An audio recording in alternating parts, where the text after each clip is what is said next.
सरकारी कर्मचारीही लाडकी बहीण योजनेचे लाभार्थी ठरलेले आहेत। 2652 लाडक्या बहिणी सरकारी कर्मचारी निघाले आहेत। 1.20 लाख कर्मचाऱ्यांच्या तपासणीतून पोलखोल झाला। आणखी 6 लाख कर्मचाऱ्यांची आता पडताळणी होणार आहे। लाडकी बहीण योजनेचा गैरफायदा राज्य सरकारी कर्मचारी महिलांनी घेतल्याच्या तक्रारी आल्यानंतर 1,60,559 महिला पुरुष कर्मचाऱ्यांची तपासणी केली असता 2652 महिला कर्मचाऱ्यांनी या योजनेचे पैसे लाटल्याचे उघडकीस आले आहे। माहिती व तंत्रज्ञान विभागाला सामान्य प्रशासन विभागाने 1,60,000 कर्मचाऱ्यांचा UID डेटा उपलब्ध करून दिला।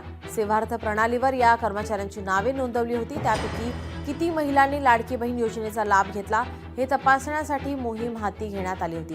त्यात 2652 महिला कर्मचाऱ्यांच्या बँक खात्यात थेट पैसा गेला असे निदर्शनास आले आहे। त्यांनी ऑगस्ट 2024 पासून एप्रिलपर्यंत म्हणजे 9 महिन्यात प्रत्येकी 13,500 रुपये घेतले। याचा अर्थ 3,58 लाखांची कमाई त्यांनी केली आहे। आपले प्रतिनिधी भूषण शिंदे आपल्यासोबत जोडलेत।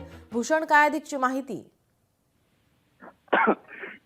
नक्कीच नीलम, एकंदर राज्य सरकार सध्या लाडक्या बहीण योजनेअंतर्गत जेवढे लाभार्थी आहेत त्याची सध्या पडताळणी करत आहे आणि एकंदर संपूर्ण गोष्टीमधून धक्कादायक माहिती समोर आलेली आहे। साधारण 1,20,000 इतक्या सरकारी कर्मचाऱ्यांची जेव्हा पडताळणी केली तेव्हा त्यामध्ये साधारण 2,652 इतक्या सरकारी कर्मचारी ज्या महिला आहेत त्या सुद्धा लाभार्थी निघाल्या। त्यामुळे ही धक्कादायक माहिती सध्या समोर येत आहे।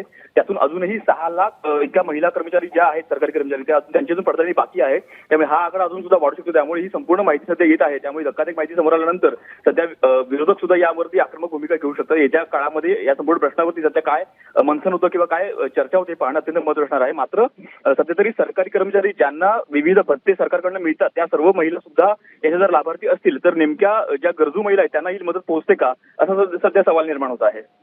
पण आता यावर काय कारवाई होणार आहे का, त्या संदर्भात काय माहिती मिळते? नक्कीच सध्या राज्य सरकार या संदर्भात सध्या पडताळणी करत आहे। त्यामुळे पडताळणीनंतर जेव्हा राज्य सरकार काही निर्णय घेतं का हे पाहणं महत्त्वाचं असणार आहे। मात्र सध्या तरी या संपूर्ण महिलांची सध्या पडताळणी सुरू आहे। या पडताळणीनंतर नेमका आकडा किती आहे, नेमक्या किती महिला आहेत या संपूर्ण गोष्टीचा अंदाज घेऊन मग सरकार त्याची निर्णय घेऊ शकतो अशा प्रकारे सध्या माहिती मिळत आहे। त्यामुळे येत्या काळात सर्व गोष्टी ज्या आहेत त्या पाहणं अत्यंत महत्त्वाचं असेल। नीलम जी, धन्यवाद आपण दिलेल्या सविस्तर माहितीसाठी।